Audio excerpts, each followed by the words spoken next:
van Dave Crossland met Jack van E-Labs.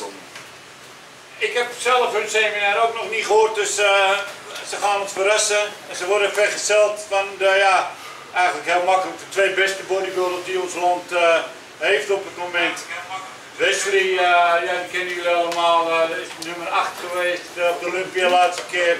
En Lorenzo heeft onlangs een profkaart gehaald. Ja, grotere jongens hebben we niet, hè? Ja, Bonek dan, hè? Ja, William, maar die heeft een beetje einde carrière, dus die gaat stoppen. Maar dit is Hollandse glorie, Hollandse toekomst, dus hier moeten we het van hebben. Moet je mee doen. En dat gaat wel lukken. Ik heb Jack al een keer gesproken en ontdekt dat hij echt fucking veel ervan af weet. Dus en Dave heeft een podcast waar heel veel mensen ook naar luisteren, ze begeleiden, hele grote jongens ook. Dus nou, ze vertellen zelf wel, je mag vragen stellen straks, alles. Het gaat natuurlijk voornamelijk in het Engels, dus en dus, maar je kunt dus gewoon Nederlandse vragen stellen. Maar je kunt vragen gewoon in het Nederlands en als je het niet begrijpt, dan gaat Jack het wel vertellen. Iedereen zit, iedereen gaat niet flauw vallen. Veel plezier! Nou, zoals Harry al mooi vertelde, wij zijn van Evil Labs. Wij doen eigenlijk bloedanalyses en kijken heel veel op pro-bodybuildingsgebied. Van hé, wat komt te kijken, dat soort dingen met je gezondheid. Eigenlijk wat wij altijd een beetje met seminars doen is voornamelijk, ik vind de interactie met het publiek het fijnste. Ik had jullie ook een mooie presentatie kunnen geven, maar dan heb ik zoiets van, hé, een beetje overbodige informatie. Dus vooral wat voor mij een beetje belangrijk is van, joh, stel gewoon je vragen, geen enkel vraag is verkeerd of een domme vraag. Stel het gewoon en dan kunnen we daar antwoord op geven. Kun je aan mij, Wesley, Dave vragen, aan Lorenzo kun je wat vragen. En dan gaan we daar gewoon verder voortborduren. Dus als je vragen hebt, stel ze gewoon. En dat is eigenlijk een beetje wat we willen doen, zodat we gericht naar jouw vragen zeg maar, toe kunnen werken. En eventueel aanvullingen kunnen doen, zodat jij ook geholpen bent. En als je hier weggaat, dat je denkt van hé, ik heb hartstikke veel kennis gedaan voor mezelf. En dat is eigenlijk gewoon een winfactor, dus daar wil ik gewoon voor gaan. Verder kun je ook straks nog bloedwerk laten afnemen als je dat wil. Ik heb hier allemaal bloedpanels hangen die wij kunnen afnemen, dus dan kun je zien wat wordt er afgenomen, wat kost het. En dat analyseren ik en Dave, analyseren dat en dan krijg je dat via de mail terug met een uitslag. Maar ook wat wij doen is zeg maar vertellen van wat zien we aan je bloedwerk en wat kun je daaraan doen. Dus het is niet zo, hier zijn de uitslagen, zoek het uit. Nee, je krijgt ook feedback, dus dat wil je kunnen helpen bepaalde healthmarkers zeg maar weer in range te krijgen. Dus dat is wat wij eigenlijk doen. Do you have something more you want to tell? I have no idea because I don't know what you said. I'm gonna fucking clue what you just said. I told them all that, like what we do with Evil Labs, and that they can ask questions about blood work, training, everything. So, well, so I was. Shall we start with a brief overview of training diet, what steroids are, how they work, and then let questions come from there? Are you happy with that? Yeah. Good. Lorenzo, you happy with that? Yeah. Yeah. It's your. It's not I'm just here for show. I'm just. This, I apologise that this is going to be in English, but your English will be much better than my Dutch, so we'll stay with that. I can't speak English very well half the time. This is going to sound really obvious to start with, but the process of growing muscle, getting bigger, getting stronger is quite simple in the foundation of it. First, you must stimulate a reason or a need for change. 80% of people do not progress because their training is dog shit. Because they do not stimulate change in the gym. They'll do sets, they'll do reps, they'll move weight, but they don't exercise the muscle, and there is a difference. You can do a set of bench press and put a huge amount of load for your skeletal frame and your tendons and have very little impact on the working muscles you're trying to target. So the first process in getting bigger or stronger is to stimulate the muscle correctly, and it's the one thing that we generally don't spend any time learning. We go to the gym, we follow what everybody else does, without actually realising some of the nuances and some of the effects that take place when you train correctly. If you're not feeling the target muscle working, then quite simply it isn't working. Your putting that load somewhere else. So, not going to make this a training seminar because I know most people aren't here for that and don't want to hear that, they want to hear about drugs. But just bear in mind that if you are not progressing, your first protocol is not, am I eating enough KFC? Or am I taking enough Anavar? Your first question is my training effective? Am I stimulating muscle? And if you're not, no amount of drugs and food in the world is going to make you grow. The whole mechanism starts with a need to change, and that need to change, and it's quite strange in training because it's the opposite to pretty much every other sport in the world. In order to progress, we must fail. In order to stimulate muscle, we must actually fail to complete the task we give that muscle to do. That's how our bodies adapt. When they can't perform a task, they grow bigger and stronger so that next time they're faced with that task, they can. That's the basic principle about gaining muscle and strength. So, in order to progress, we actually need to fail.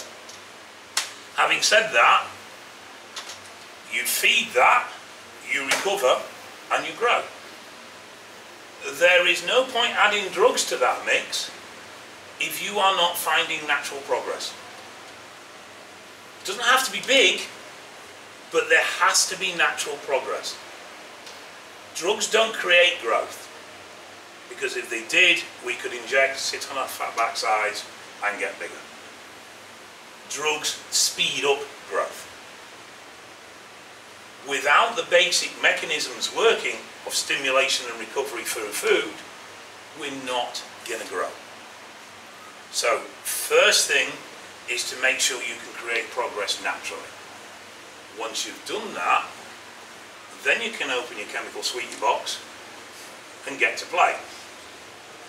If you try and out-drug poor quality training or poor quality diet, and to an extent you'll get away with it to a small degree, firstly you'll limit your progress, because those drugs are only going to take you so far.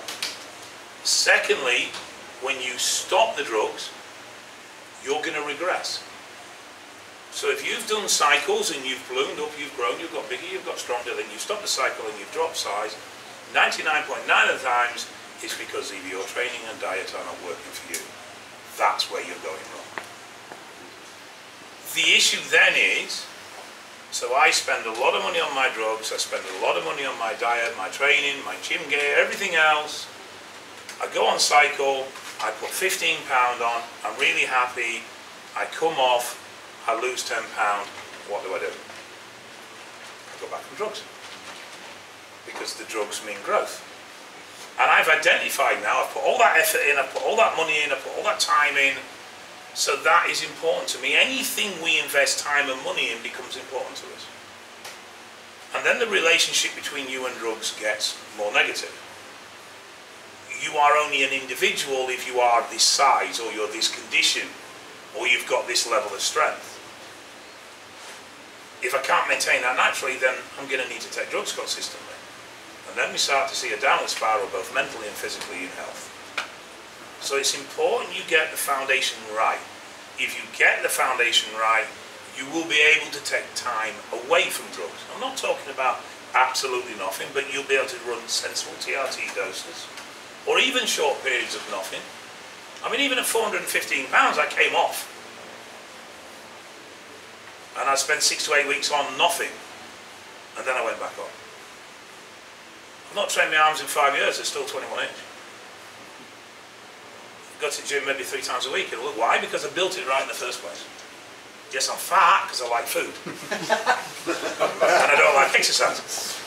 But, you know, if you build that solid foundation, it will stay with you. I mean, you probably don't know Zach Khan, I think Vessel probably knows that. No. I still train legs with Zach Khan every Friday and I keep up with him. He's a 300 pound pro. So, you can maintain things for a long time if you get that foundation right. And I know I'm going over it a bit, but it is so important to everything that you want to do from that point onwards.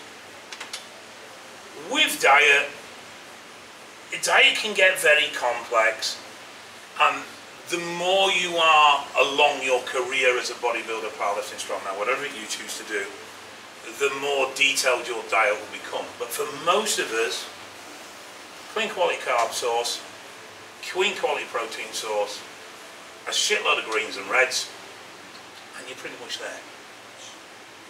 Calories adequate to supply what you need to do. If you want to grow, a little bit more. If you want to lose, a little bit less. Where a lot of people make mistakes is that they'll go from bulking on 3,500 calories and then go the next day, I'm going to cut now, and the next day the diet's 2,000. Do not make wholesale big changes.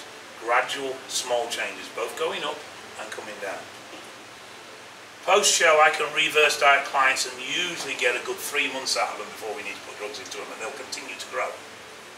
Because our calorie increases are staged at 200, 300, 400, here, there, just little steps along the way. And we maintain what we create and move it forward.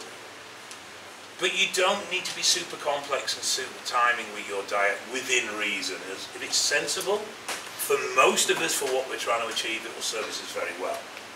The further up the rank you go, then diet becomes a little bit more complex and a little bit more crucial. So drugs, because that's what everybody wants to hear about. They work. It's both the blessing and curse of steroids. They do work. If you get the real thing, which can be a problem in itself, I accept that, they are going to make you bigger, stronger, and faster. We have two mechanisms. We have the mechanism through oral steroids, and we have the mechanism through injectable steroids, and they are different. Steroids are what's known as esterified. So they have an ester attached to them which slows down their decay in the body. Now in the UK, we tend to run to a half-life of test effort being 10.5 days. Europe is more terminal half-life, which is 4.5 days. The thing is, it's somewhere in between. Body fat levels play a huge rate in how you metabolize drugs. Calcium levels will play an influence in how you metabolize drugs. Just basic genetics, whether you drink alcohol, how much you exercise, all these factors will change the rate at which you metabolize a drug. So it isn't quite fixed, test is 10.5 or 4.5. It'll give you a guideline to roughly where you need to be. However, once your blood plasma levels start to stabilize, and this is a big thing why I'm against microdosing, the clearance of those drugs will increase. So if you dose every day because you want to keep super stable levels, because everybody tells you you have to do that now, you'll actually find that your body's going to metabolize those drugs at a higher rate, they're going to get out of your system faster, and you're going to end up needing more. So a little bit of irregularity, as long as it's not causing side effects, actually helps your metabolism of the drug rate. When you inject an injectable steroid, or you take an oral steroid, it's going to make its way to the bloodstream. If it's oral, it's ingested through the stomach and then it absorbs into the bloodstream. If it's injectable, it pulls in the muscle and then it seeps into the bloodstream. But either way, it's going to end up in the bloodstream. When it gets there, it can do several things. It can attach to SHBG, and that can take it from the arse where you injected it and dump it in the shoulder, or the calf, or the chest, or the stomach, or the prostate, or the brain. It can connect to albumin, or globumin, which are both transport proteins, and they can take it somewhere else in the body. It can attach to 5-alpha reductase, and if it's available for conversion, it will convert to its DHT format. If it's EQ, it'll be DHB. If it's DECA, it'll be DHN, and if it's test-based, it'll be DHT, dihydrotestosterone. If it's aromatizable, so it's a test-base, it can get attached to by aromatase, and convert to estrogen. And it can attach to an androgen receptor. It will enter the cell, it will attach to the receptor, and it will travel to the nucleus of the cell. At that point, it will impart its signal of metabolized protein, recover, grow. And then it leaves. As it leaves the receptor, and that molecule, testosterone, goes back into the bloodstream to be either picked up by SHBG or aromatase or a 5-alpha reductase or another androgen receptor. And it keeps doing that until it dies. And if it converts to estrogen, it will attach to an estrogen receptor. And And then when it leaves that, it'll go back into the bloodstream and it'll carry on again until it dies. When that androgen receptor leaves the nucleus of the cell, it splits in two. It is impossible to saturate your receptors. It is impossible to clean your receptors out, or refresh them, or do anything with them. Every time one engages with an androgen, it doubles. So now you've got two. And they die roughly about every 12 hours. So they're constantly being renewed, constantly being replaced. A lot of people, you may have, if you've hung it any time around the older guys, say that they used to run, say, 2 gram or gram and a half. Now they're only doing 600, but they're getting a better response. Very often that's because the level of androgen receptors have been elevated by the high dose cycles. Now they're using less compound, but they've got that much many more receptors working and that much many more satellite cells proliferated that they get much better response from a lower dose. But you cannot run out of receptors, you cannot saturate receptors. Drugs do not compete for receptors. They attach, they release, job done. The stronger that attachment, known as its binding affinity, the more powerful the signal that's delivered. Tren has the highest binding affinity of all drugs, and in fact all steroids are measured by the affinity of Tren, and as a result it delivers the biggest punch. Where Tren is nasty, which we'll get into individual compounds in a little bit, is it binds with lots of different things, not just androgen receptors, and that's why it's so impacted across the board. Steroids make us nitrogen positive, so we assimilate protein more effectively. Obviously that gives us more material to recover muscles. They cause glycogen to be retained in the muscle and water to be retained in the muscle. Therefore we have more explosive power and more energy to train.